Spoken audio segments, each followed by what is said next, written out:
नमस्कार दोस्तों। आज हम पढ़ेंगे मेवाड़ के इतिहास के बारे में।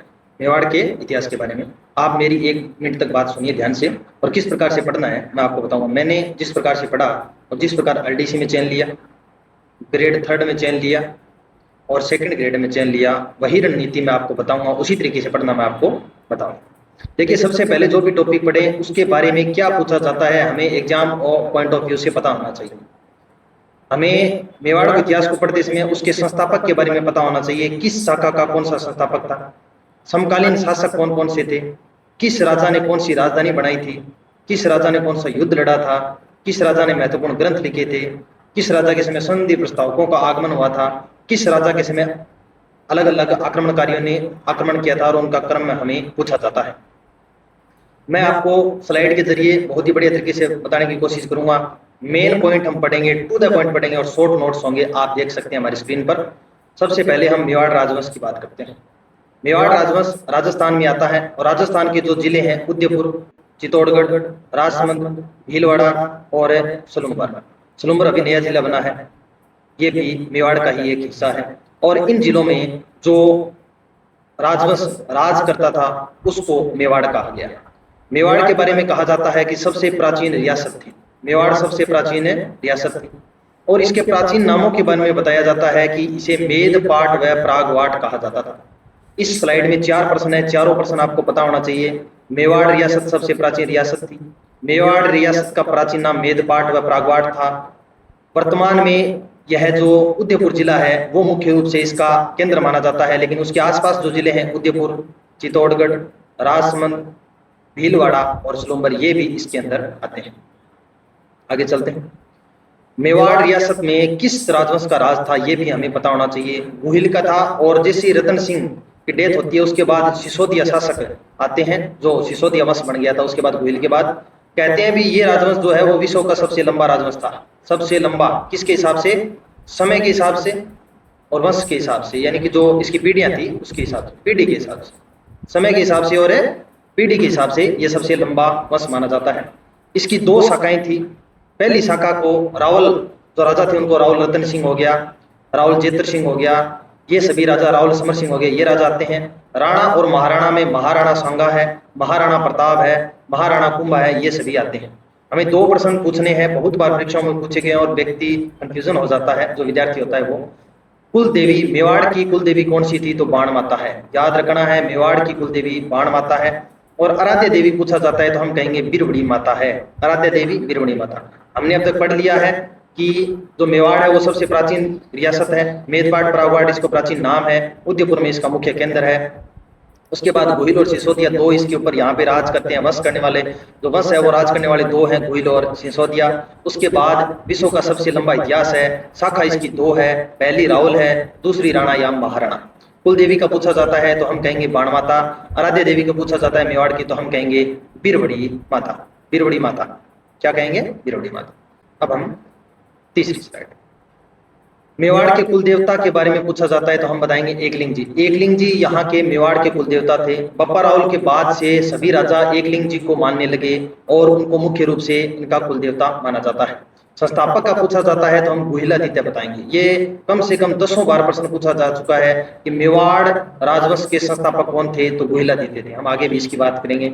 मेवाड़ के शासक का एक ध्येय वाक्य है जो है, जो दृढ़ रखे धर्म को तिहि रखे करतार, ये एक मेवाड़ का जो आदर्श वाक्य है वो कह सकते हैं। मेवाड़ के राजा स्वयं को एकलिंग जी का दीवान मानते हैं, ये भी प्रश्न पूछना है। ऐसे पूछा जाता है कि ऐसा कौन सा राजवंश है जो एकलिंग जी के दीवान के रूप में माना जाता है, वो है मेवाड़।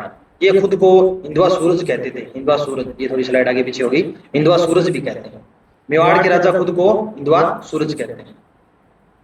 अब जो सबसे महत्वपूर्ण प्रश्न बनता है उनकी बात करते हैं।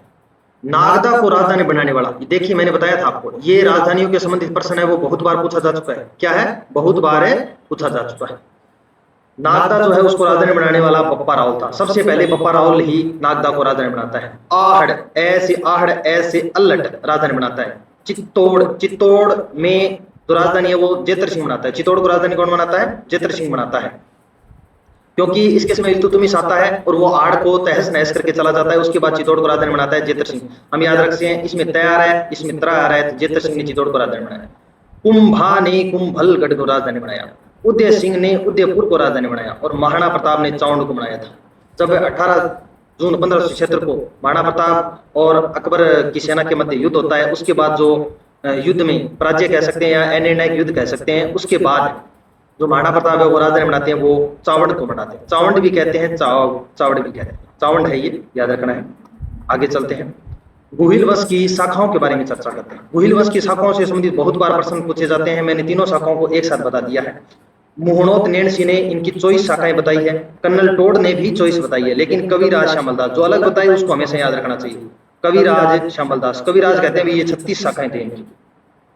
उत्पत्ति के संबंध में अलग अलग मत है। हम सबसे पहले गौरी शंकर हीराचंद ओझा के मत की बात करते हैं। गौरी शंकर हीराचंद ओझा ने गुहिल शासकों को सूर्यवंशी बताया। क्या बताया है? सूर्यवंशी। गौरी शंकर हीराचंद ओझा ने गुहिल शासकों को सूर्यवंशी बताया। कर्नल जेम्स टोड गुहिल शासकों को वल्लभीनगर गुजरात के शासक शिलादित्य के वंशज मानते हैं और ये सत्य है, ये बात आगे हम इसके बारे में चर्चा करेंगे। कर्नल जेम्स टोड ने क्या कहा? गुहिल शासकों को वल्लभीनगर गुजरात के शिलादित्य के वंशज माना है। अब्बुल फजल कहते हैं भी ये तो ईरान के शासक नौशेखा आदिल के वंशज है। अब्बुल फजल ने आदिल की संतान बताया है, आदिल की वंशज इनको बताया है। हमें 3 से 4 प्रश्न इस स्लाइड में बनते हैं, वो हमें याद रखने हैं। पहली है, मुहणोत नैणसी ने कहा भी 24 शाखाएं हैं, कर्नल जेम्स टोड भी 24 शाखाएं बताते हैं, लेकिन कविराज श्यामलदास जो है वो 36 शाखाएं बताते हैं। उत्पत्ति के संबंध में अलग अलग मत हैं, उनको भी हम देख लेते हैं। गौरीशंकर हीराचंद ओझा ने गुहिल शासक सूर्यवंशी है, ये ऐसा कहा था। कर्नल जेम्स टोड गुहिल शासकों को वल्लभीनगर गुजरात के शासक शिलादित्य के पुत्र मानते हैं। अब्बुल फजल जो है वो ईरान के शासक, क्योंकि अब्बुल फजल एक तरीके से विदेशी शासक थी और ये कहते हैं भी ईरान के शासक नौशेखा आदिल की संतान मानी जाती है। आगे चलते हैं। अब हम इस राजवंश की मुख्य रूप से शुरुआत करते हैं। मेवाड़ में गुहिल शासक की स्थापना, गुहिल वंश की स्थापना किस प्रकार हुई? शिलादित्य और पुष्पावती 2 व्यक्ति थे, इनके बारे में हमें ज्यादा याद नहीं रखना है। इनका एक बेटा था गुहिलादित्य, जो कि उंदरी गांव में भीलों ने राज्याभिषेक किया था। गुहिलादित्य के पिता और माता का नाम पूछ लिया जाता है तो वो है शिलादित्य और पुष्पावती, और यही गुहिलादित्य आगे चलकर स्थापना करता है। इनकी राज्याभिषेक के बारे में एक प्रश्न पूछा जाता है और एक बार एग्जाम में प्रश्न आ चुका है कि किस गांव के भीलों ने गुहिलादित्य को राज्याभिषेक कर राजा बनाया था? वो है उंदरी गांव के भीलों ने। गुहिलादित्य के बारे में हम बात करते हैं। गुहिलादित्य के बारे में बात करते हैं। गुहिलादित्य के पालन पोषण, देखिए पिता तो हमें पता चल गया शिलादित्य, और कौन थे? शिलादित्य और पुष्पावती थे। शिलादित्य और पुष्पावती थे, हमें पता चल गया पिछवाड़ी स्लाइड में हम देख सकते हैं। अब इसका पालन पोषण करने वाली एक महिला का ये प्रश्न है, वो काफी एक बार आया था जयन के एग्जाम में शायद पूछा गया कि शिलादित्य का पालन पोषण, गुहिलादित्य का पालन पोषण करने वाली महिला कौन थी? तो उनका नाम कमलावती था और वो एक पंडित महिला थी। सबसे महत्वपूर्ण प्रश्न बनता है कौन सा? 566 ईस्वी में गुहिल वंश की स्थापना किसने की थी? तो गुहिलादित्य ने की थी। या गुहिलादित्य ने कब स्थापना की? तो 566 ईस्वी में। संस्थापक और आदि पुरुष कहा जाता है। 3 प्रश्न बनते हैं गुहिलादित्य के बारे में। पिता का नाम शिलादित्य है, माता का नाम पुष्पावती। कमलावती ने इनका पालन पोषण किया। 566 ईस्वी में गुहिल वंश की इन्होंने स्थापना की। संस्थापक और आदि पुरुष के रूप में इन्हें जाना जाता है। आगे हम चलते हैं इनके ही वंशज शील के बारे में। शील के बारे में एक महत्वपूर्ण याद रखना है कि 646 ईस्वी में सामोली शिलालेख उदयपुर में इन्होंने लगवाया था, जो कि वर्तमान में कहाँ है? तो अजमेर संग्रहालय में गुहिल वंश के शासकों के बारे में इसमें जानकारी मिलती है और अजमेर संग्रहालय में सुरक्षित है। शील के बारे में क्या याद रखना है? शील ने सामोली शिलालेख उदयपुर में लगवाया और इसी से हमें गुहिल वंश के शासकों की जानकारी मिलती है। अजमेर संग्रहालय में ये रखवाया गया है, वर्तमान में अजमेर संग्रहालय में है। इस स्लाइड से हमें 3 या 4 प्रश्न बनते हैं, वो याद रखना है।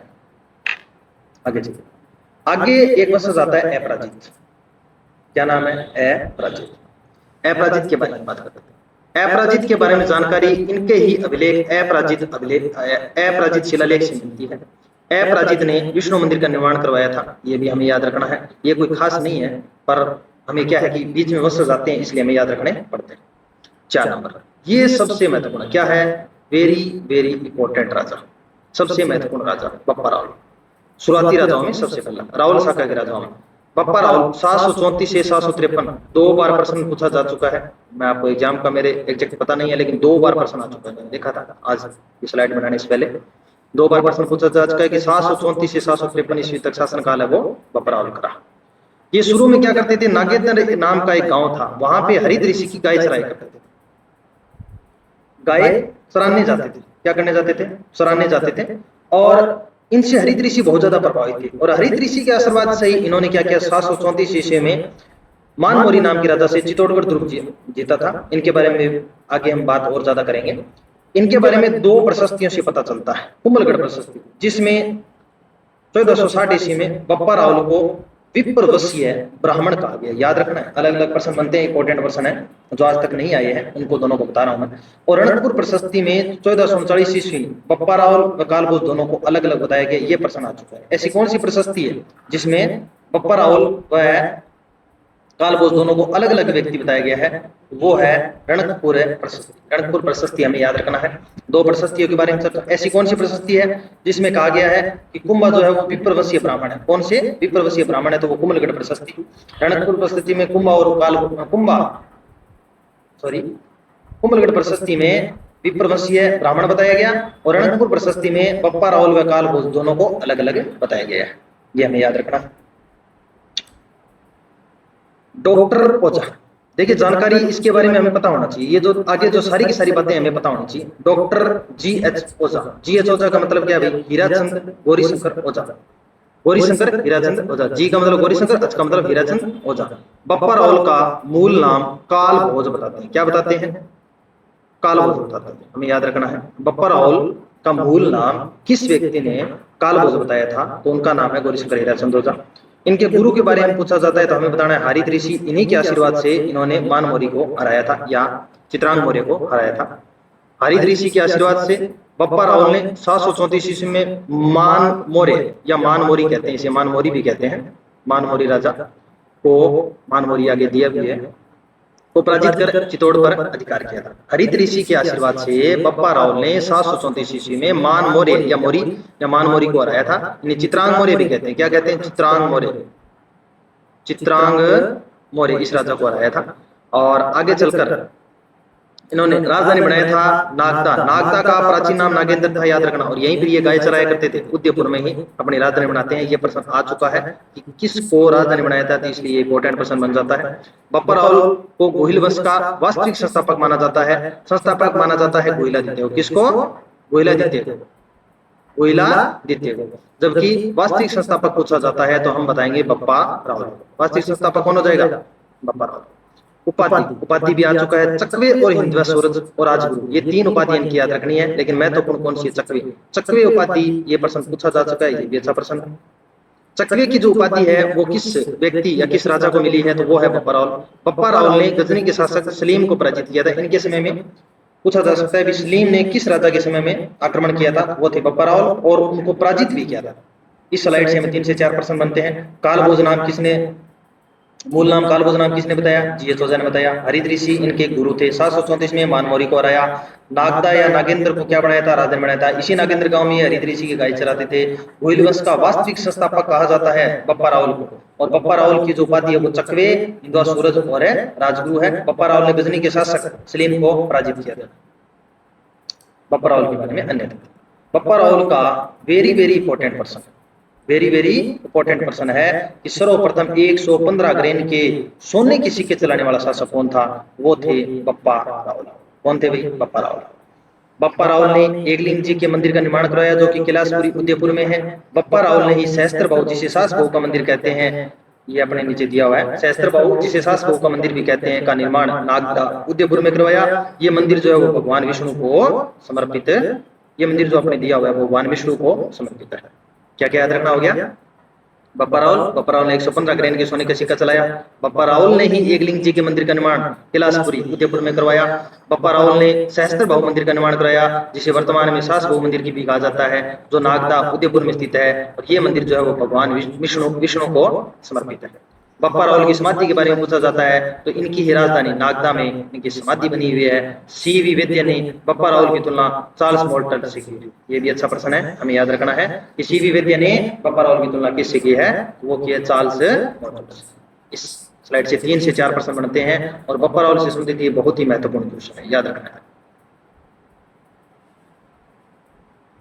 बप्पा रावल के बाद अगले राजा आते हैं अपने। बप्पा रावल के बाद चलते हैं अलट। अलट या अल्लू रावल, अलट भी कहते हैं, अल्लू रावल कहते हैं। इनके समय 3 प्रश्न बनते हैं, बहुत ही ज्यादा महत्वपूर्ण 3 प्रश्न बनते हैं। पहला तो मैं आपको यहाँ पे बता देता हूँ, सर्वप्रथम नौकरशाही की शुरुआत करने वाला राजा कौन था? तो अलट थे। और अलट ने ही अमात्य, जिसे मुख्यमंत्री कहते हैं, अक्षय पटलाधीश, जिसे आय व्यय का लेखा जोखा रखने वाला जो अधिकारी होता है उसे कहते हैं अक्षय पटलाधीश। अक्षय पटलाधीश, ये 2 पद बनाए और सर्वप्रथम नौकरशाही की शुरुआत की थी। एक तो ये प्रश्न। दूसरा प्रश्न, अलट किससे बनता है? ऐसे अलट ने ऐसे आहड़ को राजधानी बनाया था उदयपुर में। अलट ने ही वराह मंदिर का निर्माण करवाया था। अलट ने क्या करवाया था? वराह मंदिर का निर्माण करवाया था। और सबसे महत्वपूर्ण प्रश्न ऊपरी ऊपर दे रखा है कि अल्लट को प्रथम अंतरराष्ट्रीय विवाह करने वाला राजा माना जाता है, क्योंकि अल्लट ने हरिया देवरी, जो कि एक विदेशी हुन राजकुमारी थी, उससे विवाह किया। क्या किया था? विवाह किया। अल्लट के समय 3 से 4 बातें होगी। अल्लट, जिसे अल्लू राहुल कहते हैं, अल्लट वह राजा था जिसने प्रथम अंतरराष्ट्रीय विवाह किया था। क्या किया था? प्रथम अंतरराष्ट्रीय विवाह किया था। अल्लट ने हरिया देवी से विवाह किया था, जो कि एक विदेशी हुन राजकुमारी थी। राजधानी के बारे में पूछा जाता है तो हम कहेंगे आहड़ और उदयपुर में। आहड़ जो है वो उदयपुर में स्थित है और आहड़ को अल्लट ने राजधानी बनाया था। निर्माण, वराह मंदिर का निर्माण करवाया था। जगत अंबिका मंदिर निर्माण करवाया था। जगत उदयपुर में मेवाड़ का खजुराहो कहा जाता है, याद रखना है हमें। मेवाड़ का खजुराहो किसे कहा जाता है? जगत अंबिका मंदिर जगत उदयपुर में स्थित है उसको। नौकरशाही की शुरुआत करने वाला अल्लट, जिसने अमात्य या मुख्यमंत्री कहा, अक्षय पटलाधीश, आय व्यय का लेखा जोखा करने वाला अधिकारी। ये प्रश्न अल्लट यानी अल्लू रावल के बारे में हमें पता होने चाहिए। इस स्लाइड को मैं आपको हमारी ऐप का नाम है द टेस्ट हब। इस ऐप पर मैं आपको इस स्लाइड को उपलब्ध करवा दूंगा, सारे के सारे नोट्स मिल जाएंगे आपको। और इसके साथ साथ इस क्लास के पूरे होने के बाद आपको वहां पर टेस्ट भी उपलब्ध करवाऊंगा। क्या करवाऊंगा? टेस्ट उपलब्ध करवाऊंगा। आगे चलते हैं। शक्ति कुमार, इनके आगे के वंशज में शक्ति कुमार राजा का नाम। शक्ति कुमार के समय मालवा के परमार शासक मुंज ने क्या किया था? आक्रमण किया था। और इसने क्या किया? आहड़ पर आक्रमण किया, चित्तौड़ क्षेत्र पर अधिकार कर लिया। और मुंज का ही एक वंशज था भोज परमार, उसने चित्तौड़ में त्रिभुवन नारायण मंदिर का निर्माण करवाया। क्या करवाया? त्रिभुवन नारायण का मंदिर का निर्माण करवाया। राणा मोकल ने त्रिभुवन नारायण मंदिर का पुनः निर्माण करवाया था। यह प्रश्न पीछे ही एक एग्जाम में आया है कि त्रिभुवन नारायण मंदिर का निर्माण किस मेवाड़ शासक ने करवाया था? तो वो है गोहिल शासक ने करवाया था, वो है राणा मोकल। राणा मोकल ने त्रिभुवन नारायण मंदिर का निर्माण करवाया।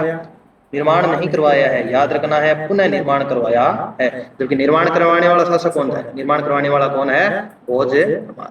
किसका? परमार शासक मुंज का ये एक वंशज है। अन्य नामों में समिदेश्वर मंदिर, अन्य नामों में क्या याद रखना है? समिदेश्वर मंदिर, जो ये त्रिभुवन नारायण मंदिर है ना, इसी का अन्य नाम है, याद रखना है। 3 बातें हमें शक्ति कुमार के बारे में याद रखनी। इसके समय में परमार शासक मुंज ने आहड़ पर आक्रमण किया, चित्तौड़ पर अधिकार किया। परमार का एक वंशज आता है भोज परमार, वो क्या करता है? चित्तौड़ में त्रिभुवन नारायण मंदिर का निर्माण करवाता है। इसी त्रिभुवन नारायण मंदिर का पुनः जो निर्माण है वो राणा मोकल करवाते हैं। और अन्य नामों में समिदेश्वर मंदिर, इस मंदिर का नाम, अन्य नाम समिदेश्वर मंदिर है। अब हम आगे चलते हैं। अब इसके बाद में शक्ति कुमार का ही एक वंशज है। शक्ति कुमार का ही एक वंशज है रण सिंह या रतन सिंह। इसके 2 बेटे, एक तो था छेम सिंह जिसने रावल साका, एक था राहत जिसने सिसोदा गांव को बसाया था। और सिसोदिया वंश आगे आएगा, इसके बारे में पूरी चर्चा करेंगे हम। गोहिल वंश का बंटवारा हो जाता है। रण सिंह के समय में इसके 2 बेटे थे, 2 बेटों में हो गया बंटवारा। पहला छेम सिंह जिसने रावल साका का, और राहत जिसने सिसोदा गांव में जाके सिसोदा यानी राणा साका के बारे में हम आगे चर्चा करेंगे, पूर्ण विस्तृत चर्चा होगी उसके बारे में। रावल छेम सिंह जो कि रावल साका का ही था, इसके 2 बेटे। एक तो राहुल सामंत सिंह और एक राहुल कुमार सिंह। अब राहुल सामंत सिंह जो है वो 1178 ईस्वी में वागड़ चले गए थे। ये जो कीर्तिपाल है ना, कीर्तिपाल पृथ्वीबाई से प्रेम करता था और इसकी शादी जो है वो हो जाती है किससे, राहुल सामंत सिंह से। इस बात से कीर्तिपाल हो जाता है नाराज। कीर्तिपाल कर देता है इसके ऊपर 1177 ईस्वी में आक्रमण, चित्तौड़। और ये जो पृथ्वीबाई है वो पृथ्वीराज सेकंड की बहन थी अजमेर वाले की। पृथ्वीराज सेकंड की बहन थी अजमेर वाले की। इसकी बहन से कीर्तिपाल प्रेम करता था, लेकिन शादी हो गई किससे, रावल रतन सिंह से। और इसी कारण कीर्तिपाल नाराज होकर 1177 ईस्वी में अधिकार कर लेता है किस पर, चित्तौड़ पर अधिकार। और ये क्या है, राहुल सामंत सिंह जो है वो वागड़ चले जाता है। उसके बाद राहुल कुमार सिंह जो है वो क्या करते हैं, वापिस इस चित्तौड़ दुर्ग को कीर्तिपाल से छीन लेते हैं, इन्हीं के वंशज से छीन लेते हैं। हमें ये बात याद रखनी है। राहुल छेम सिंह दो इनके वंशज हैं। पहले वंशज का नाम राहुल सामंत सिंह, जिसके ऊपर कीर्तिपाल चौहान आक्रमण करता है और 1177 ईस्वी में चित्तौड़ पर अधिकार कर लेता है। सामंत सिंह ने विवाह किया था पृथ्वीबाई से और राहुल कुमार सिंह जो है वो इससे क्या करता है, वापिस चित्तौड़ को छीन लेता है। पृथ्वीबाई जो है वो बहन थी किसकी, याद रखना है, पृथ्वीराज सेकंड, बहन अजमेर। अब आगे चलो, रावल जेतर सिंह, 3 से 4 बातें हमें इसकी भी याद रखना, याद तो सभी की रखनी ही पड़ेगी। और राहुल जेतर सिंह की हमें याद रखना है। राहुल जेतर सिंह मेवाड़ के एकमात्र शासक जिसने दिल्ली सल्तनत के 6 सुल्तानों का कार्यकाल देखा, याद रखना है। कितने, 6 सुल्तानों का। मेवाड़ के एकमात्र शासक हैं ऐसे जिन्होंने दिल्ली सल्तनत के 6 सुल्तानों का कार्यकाल देखा। डॉक्टर दशरथ शर्मा कहते हैं मध्यकालीन मेवाड़ है ना, उसका स्वर्णकाल तो जेतर सिंह के समय था। किसके समय था, जेतर सिंह के समय। आपको याद रखना है, जेतर सिंह ने 6 सुल्तानों का कार्यकाल देखा। जेतर सिंह को ही दशरथ शर्मा ने कहा भी ये मध्यकालीन मेवाड़ का स्वर्णकाल जेतर सिंह के समय था। अब इनके बारे में एक युद्ध होता है, क्या होता है, युद्ध। इस युद्ध के बारे में हमें पता होना चाहिए। इस युद्ध का नाम था भूताला का युद्ध। इस युद्ध का क्या नाम था, भूताला का युद्ध। और ये हुआ था 1227 में। 1227 में युद्ध होता है, जेतर सिंह और इल्तुतमिश के मध्य युद्ध होता है। जानकारी हमें अमीर मद मर्दन जो कि जय सिंह सूरी ने लिखा था उसके अंदर हमें जानकारी मिलती है। अमीर इसमें इल्तुतमिश को कहा गया। ये देखिए कितना अच्छा प्रश्न बनता है कि हमीर मद मर्दन नाम है। हमीर मद मर्दन क्या है, नाम है, लिखा जय सिंह सूरी ने है, लेकिन इसमें हमीर जो है ना वो इल्तुतमिश को कहा गया, याद रखना है, क्योंकि उसी का मद मर्दन किया गया था। किसको कहा गया, इल्तुतमिश को, इल्तुतमिश को कहा गया। 1227 ईस्वी में ये युद्ध होता है। जेतर सिंह के सेनापति मदन और बादल थे। इस युद्ध में जेतर सिंह के सेनापति कौन थे, मदन और बादल। जेतर सिंह ने नागदा से चित्तौड़ को राजधानी बनाया, क्योंकि नागदा जो है, नागदा को इल्तुतमिश क्या कर देता है, तहस नहस कर देता है, पूर्ण रूप से इसको बर्बादी कर देता है एक तरीके से। तब जेतर सिंह चित्तौड़ में अपनी राजधानी बनाते हैं। और जेतर सिंह के समय एक अन्य शासक था नसरुद्दीन मोहम्मद, उसने भी आक्रमण किया था 1248 में, जो ऐसा बन रहा है।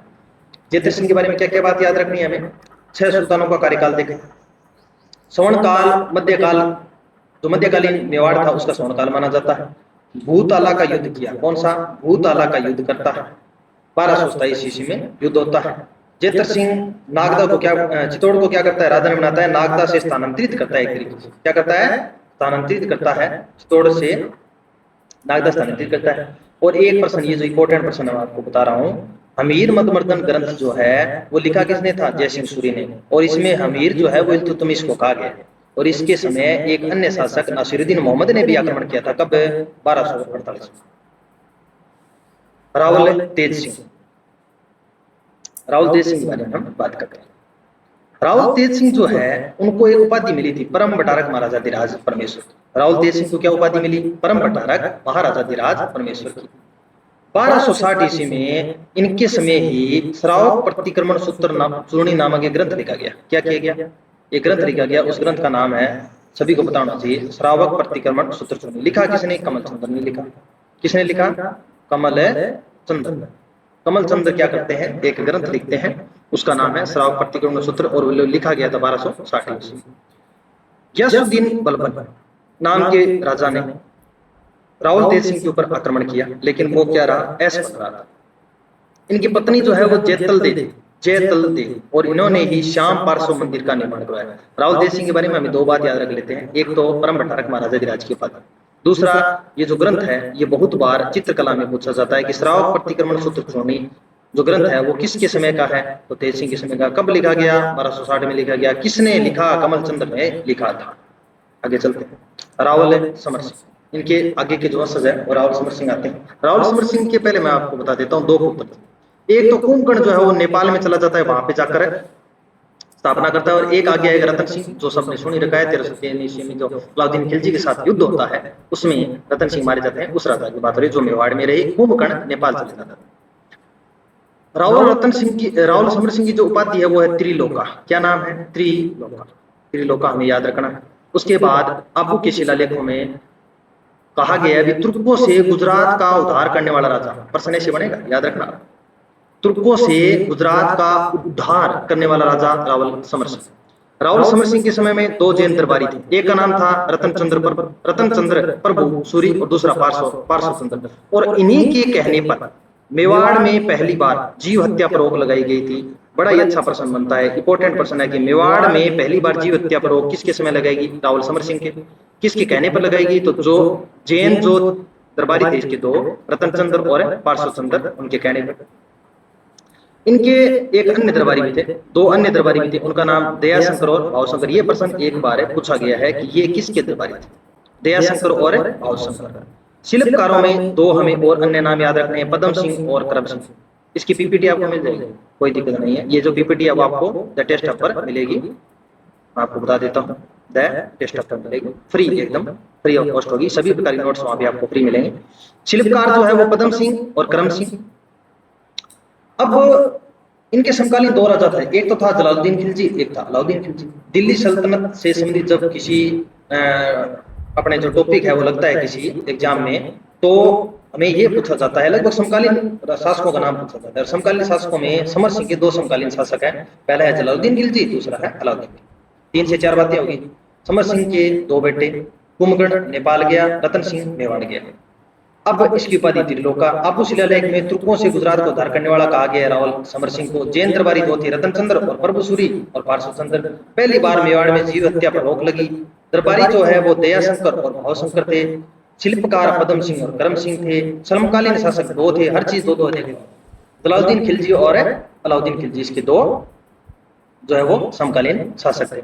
अब हम सबसे महत्वपूर्ण राजा पर पहुंच गए, नाम है रतन सिंह, और सबसे महत्वपूर्ण राजा। बड़े प्रश्न पढ़ते हैं, बहुत ज्यादा प्रश्न पढ़ते हैं। रावल शाखा का अंतिम शासक। रावल शाखा का अंतिम शासक इन्हें कहा जाता है, क्योंकि इनके बाद राणा शाखा स्टार्ट हो जाती है हमीर के समय से। लक्ष्मण सिंह है वो अपने साथ लगभग 7 बेटों को लेकर आता है, और इसी तरीके से उनकी स्थापना होती है, उसकी बाद में बात करेंगे।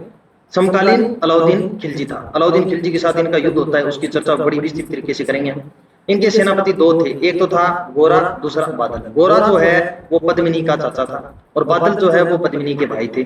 पद्मिनी इनकी पत्नी थी, आपको पता ही है सभी को, पद्मिनी इनकी पत्नी थी रतन सिंह की। मैं आपको वो पॉइंट बताऊंगा जो आपको ना पता हो। लेकिन इनकी एक और भी पत्नी थी जिसका नाम था नागमती। इनकी पत्नी अन्य नाम था, क्या था? नागमती। और हम पद्मिनी के बारे में थोड़ा पढ़ लेते हैं। पद्मिनी जो है वो सिंहल द्वीप की राजकुमारी थी। इनके पिता का नाम गंधर्व सेन था, माता का नाम चंपावती था। क्या नाम था? चंपावती। और इनके चाचा जो है वो गोरा थे। पद्मिनी के भाई बादल थे। प्रिय हीरामन तोता था। प्रिय क्या नाम था? हीरामन तोता। हीरामन तोते की कहानी भी आपको बाद में बताएंगे, जब ये अपना चैप्टर खत्म होगा तो सभी जो अन्य इंपॉर्टेंट फैक्ट होंगे इसके बारे में, अन्य जो कहानियां होगी, रूढ़ कहानियां होगी, उनके बारे में हम आपको बताएंगे, जो प्रचलित कहानियां हैं उनके बारे में।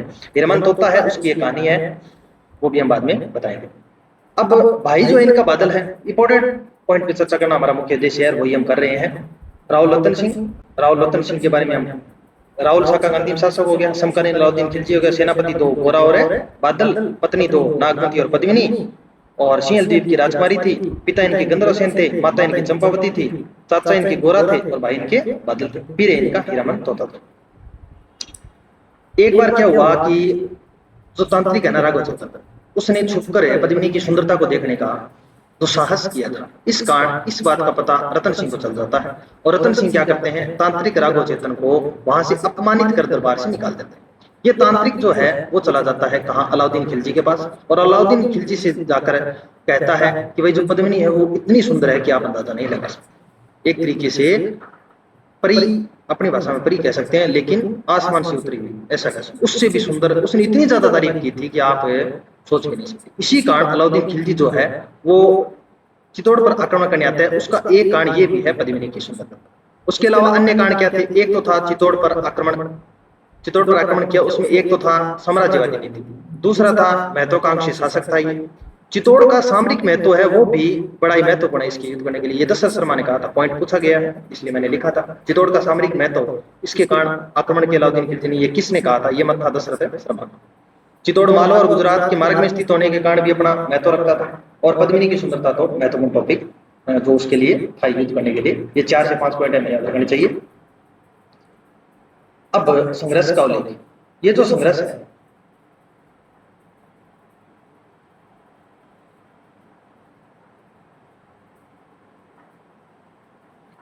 इस संघर्ष के बारे में हम चर्चा करें तो खज़ाइन उल फतूह नाम जो है, अमीर खुसरो ने खज़ाइन उल फतूह नाम के ग्रंथ का उल्लेख किया है। इस ग्रंथ में यह बताया भी ये युद्ध हुआ था जो अपने दिया गया है वो। और पद्मावत ग्रंथ जो है, जो मलिक मोहम्मद जायसी ने लिखा था, इसका सबसे महत्वपूर्ण है, जो अपने कह सकते हैं भी इसके बारे में बताने वाला सबसे महत्वपूर्ण ग्रंथ है वो पद्मावत ग्रंथ ही है, जिसमें मलिक मोहम्मद जायसी ने सब कुछ लिखा है।